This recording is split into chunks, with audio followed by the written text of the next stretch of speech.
this afternoon, we are going to talk about writing objectives using the ABCD approach. Okay, so based on what was discussed in the lesson 2, an objective is a statement that clearly describes what the student can do at the end of the lesson. Clearly, the objective will help the teachers in facilitating for the students daily learning process. Also, this is particularly important factors in preparing for the assessment materials at the end of each lesson. Thus, an objective must be formulated in the most careful way. So, one way of effective writing the objectives is by the ABCD approach. By following this approach, writing the objective will surely become more convenient. So, in writing objective, there are 4 parts, which is the A, B, C, and then later on we're going to break down these elements. But first, let me introduce you first the rule of this ABCD. Now, the first one is, can you please read everyone?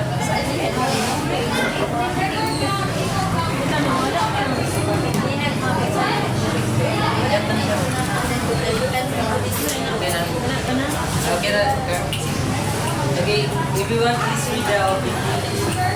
Objectives will include 4 distinct components: audience, behavior, condition, and degree.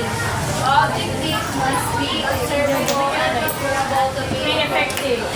Use of words like understand and learn in writing objectives are generally not applicable as they are difficult to measure.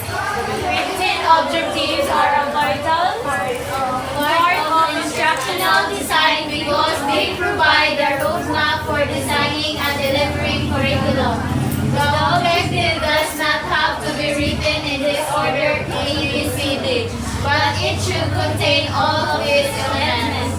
Okay, so objective will include 4 distinct components, which is this includes audience, behavior, condition, and degree, and we will talk about those elements later.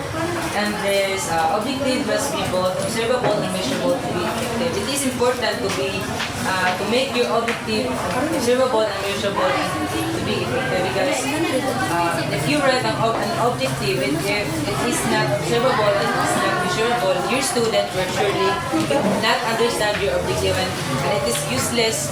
And it is useless that you are writing objectives given that your student could not understand what you were writing. So for example, you're writing objectives out of words na bitaw nga dili siya masabtan sa mga estudyante. For example, magamit ka ng mga scientific words na dili usually ginagamit sa imong classroom. So dili masabtan sa imong estudyante, dili siya measurable.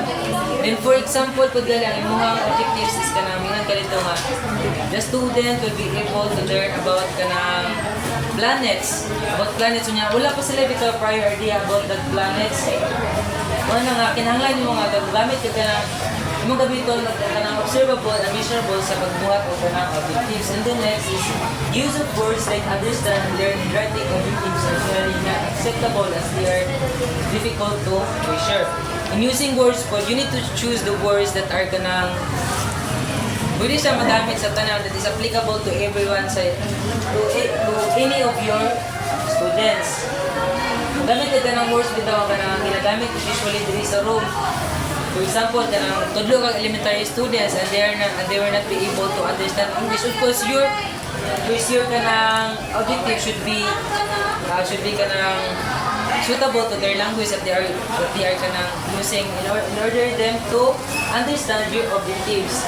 Because objective is importante pili siya para maghataw ka ng idea sa imong estudyante kung paunsay ka ng metabo sa imong lesson sa sunod-sunod pa nga part sa imong discuss. The next is writing objectives are a vital part of instructional design because they provide the roadmap for designing and delivering the curriculum. So writing objectives is really important as it serves as a roadmap to provide the students ang idea on how your kanang lesson or how your kanang discussion na how your discussion would go. For example, kanang basa ka objectives. Kanang ibutan ito sa objectives is kanang the learner would be able to understand about this kanang particular area. So, kay gisulat naman to dahil, of course, your student would have the idea na maunay ka nang hitabo sa lesson, maunay ilang masabtan. Then, kinana ba sa idea, dili na ka ikaw nga teacher, dili na ka maglisod na pag mag-discuss sila nga, aniyon ni siya, maunay siya. Kinana ba sila yung prior idea, so kaisa nang nimo siya isulti, dili na siya ka na-lisod na i-explain, di ba? The next is, the objective does not have to be written in this order. A, B, C, D, but it should contain all of these elements. When writing objectives, it is important that these ABCD elements is complete in your objectives. It is not necessarily that this ABCD elements na kanang sequence bitaw siya kasi importante naalam ni what. Then now this is an example now. Okay, let's break down this for this ABCD approach and its kinakapan without its elements. So the first element is audience. A stands for the audience. It is used to answer the question who are your learners. So audience. So that, for example, you are teaching in a class. Then of course your audience must be the students that is listening to you. Yes. Example, the grade 1 pupils, you specify in your example that the listener or the audience of your lesson is the students. Another example is when you write an objective. Okay, the basic English 2 should be able to understand or to identify these following parts. Okay, in your statement or in your objective, the basic English 2 specified there as your audience. Identify as your audience. Then next is B. The audience the behavior. It stands for behavior. It is used to answer the question what. What do you expect them to be able to do? You need to identify first the behavior of the student first before you write an objectives. For example, you're in a class bitaw, you're teacher and you're teaching your students. For example, okay, this should be an overt observable behavior even if the actual behavior is covered or mental in nature. So you need to consider the behavior of your student. Now, for example, the behavior of your student is slow learners lang sila. Then pagkauman is, yung mga kiputang sa mga objectives is the student will be able to identify or quickly understand the following.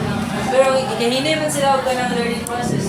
So, dapat mo siyang dapat i-define sa nila ng behavior sa estudyante, ay in order for them to understand your objectives or your lesson. Then, next is the letter C. C stands for condition. It is used to answer the question how. Under what circumstances or context will the learning occur? You need to identify first the condition of your students. For example, your students are physically impaired. For example, they are blind.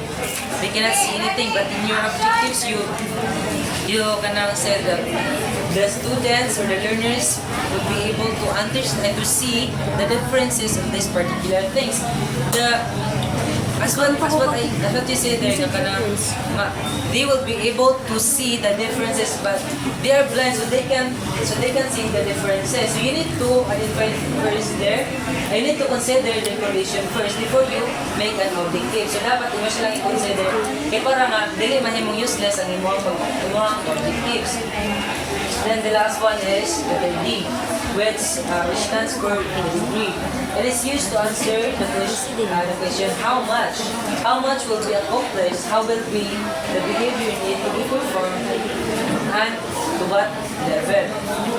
For example, in your objective, so the students will be able to understand this lesson 100% in this particular area and 20% in this area and etc. Tumuna siya sa degree. Then, I have here an examples. So, everyone please read the number 1. Student will dili maklaro. Social responsibility to ensure that adequate Legal service are provided to those who cannot afford to pay for them. In 3 paragraphs. These are an example of how to use the ABCD approach in a proper way. So the students here, the word students here refers to the audience. This is the audience. Then we'll explain the social responsibility. So this kanang with kanang iguan because siya gailenta ng red is the behavior. These are the behavior of the students which they will explain the social responsibility. Then kanimilo ang highlightan is only siya sa condition. The condition of students is to ensure that adequate legal services are provided to those who cannot afford to pay for them. Given the condition is kuhaan siya, kanang legal services, kuhaan ko siya sa condition niya they cannot afford to pay. Kaning award, they cannot afford to pay. It refers to the condition of the students. Then, ang sa one po, sa ihang degree is naman siya in 3 paragraphs. Specified rin, pila lang ang isa o pila lang ang cover niya. Cover niya is nakita sa 3 paragraphs. Then, everyone please read the number 2. Students will describe the steps in planning, factual investigation, and legal research, including identifying and formulating relevant legal theories, generating alternative solutions and strategies applied to a hypothetical case. Okay, so the student there is clearly the audience. As it is siya man ang kanang tubuhan, siya man ang other students. Then, ang ihahapong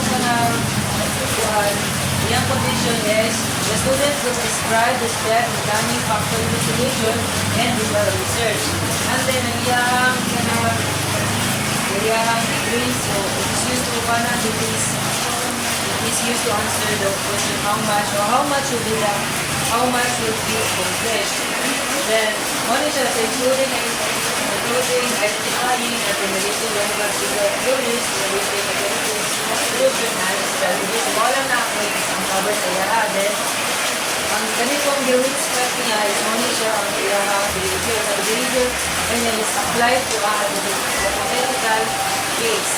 Then, everyone, please read number 3. Given a standard sentence, the English 101 students should be able to identify the noun and verb without error. So, the first one is given a standard sentence, so wala na condition. Then the English 101 students, it is very clear for the young audience. Ang audience natin niya, the English 101 students. Then we go to identify the noun and verbs, only ang young behavior. Ang behavior sa students is gonna maka-encourage sila sa the noun and verbs. Maka-encourage sila rin. Without error, so it is gonna return to the degree or how much will be accomplished. How much will be accomplished is always without error. So as well, you can observe now, the ABCD method is not gonna emphasize the students. Very unavoidable is gonna get the one again. Alipli ka ng clearment kanang aning ibisiga for set one to matikper na siya ang bukas din and emphasize siya and this is how to write the proper objective. And then this is writing objective is about comprehension skill. Comprehension skill is an array of written knowledge skills na required to access both more specific tasks. So, that is because the knowledge skills na abilities when you talk about competencies identify niya ang ko sa bata or knowledge sa bata so for knowledge, the condition is something to training of hand or process. The skills of the ability to skills, the ability to physically perform activity or task, control physical movement, coordination, research, activity, and the ability sa capacity or aptitude to perform physical and motor activity and achieve the task. Okay, I can give you a measurement criteria, processing, movement, and also describe the competencies. Competencies is the number. Describe lang siya sa inyong knowledge, skills, and abilities. So, what is going to describe the certain abilities or skills needed to perform a task or a job function. They represent the overall capability or expertise required. Ano siya ang si Van or si then the ability defines that a learning object is an statement that clearly expresses what the participant is able to do. The implementation of the course or program. Okay, so objectives represented measurable steps that help achieve the competency. The outline what the learner needs to know or do to demonstrate the competency. Just take on mind that competency will come first before the objective because competencies will identify first your capacity, which is the knowledge, ability, and your skills. And breaking those ka ng paano mga ka ng ang Tagalog ba kaya pa ka makabuhat o objectives. Ayaw pa ka makabuhat o objectives mo. May na nimo asa sila kusog, asa sila hinay. Then kung alam sila ka ng kusog, ito na nimo makabuhat na yung objectives na dala ka dahil siya putod. So, mora niya kung objectives, dinata lakas ka sa bilhin na kaya. Kumanda sila ang objectives. Then, let's differentiate between competencies and objectives. Competencies are often more general than their objectives. Competencies are bundles of essential knowledge, skills, and abilities that require practice and capable level of performance. The learning objectives are specific to course or institution. A learning objective is a specific statement that describes exactly what a participant is able to do in a measurable way after complete the course. So, as what I said, no, competencies is identify nila sa mga knowledge, skills, and abilities. While si abilities is directly describe niya kung kaya for example, mental is very describe exactly what the participant will be able to do na measurable way after completion of the course. What is the connection of these two? So, dili na ko basa ito siya. I will directly explain the Manila and okay, competency is it is used to analyze your knowledge, identify your knowledge, abilities, and skills. Para nga sa object, ilibuhat din ang objectives is ma-breakdown na dito mo yung ahalan siya kayo at ability para makabuhat ang objectives na hindi na put out sa iyong capacities. Ano siya? For example, competency to perform various shapes in action. Then, learning objectives is that end of the lesson, the students are expected to describe various shapes in action. So, sa aswat yung sino, competencies is kanang reaction to identify ang kanang ability sa isa ka tao. Aswat is na perform various shapes and action. So, given lang, ang estudyante, makaperform din siya na particular steps sa objective, sinigabot na sa objective, is ka nang makakuha na din mo, ma-describe na din mo. Unsa ka nang expected nga nabalaan niya. Given na ka nang sa competency, describe na mga kakaya niya na mabutag. Then, to give you more ka nang insights ng code is, to differentiate this competency and objective is that Competencies describe the desirabilities or skills needed to perform a task or a job function. They represent the overall capability or expertise required. And the learning objectives are specific, measurable steps that helps achievement the capacity. The outline what the learner needs to know or do to demonstrate the capacity. So, in addition, identify competencies that determines the essential skills or ability required for a task or job function. Then, i-break down yung mga competencies to divide each competencies into smaller manageable parts para makabuhat ka of objectives. In defining objectives code, specify what the learner needs to know or do to demonstrate that competency. This objective should be specified as specific, measurable, achievable, relevant, and time-bound. That is SMART. Then, map learning objective to competency. So, connect each learning objective to the relevant competency, showing how the objective supports the development of competency. And that's how I ends my report. Thank you for listening, everyone.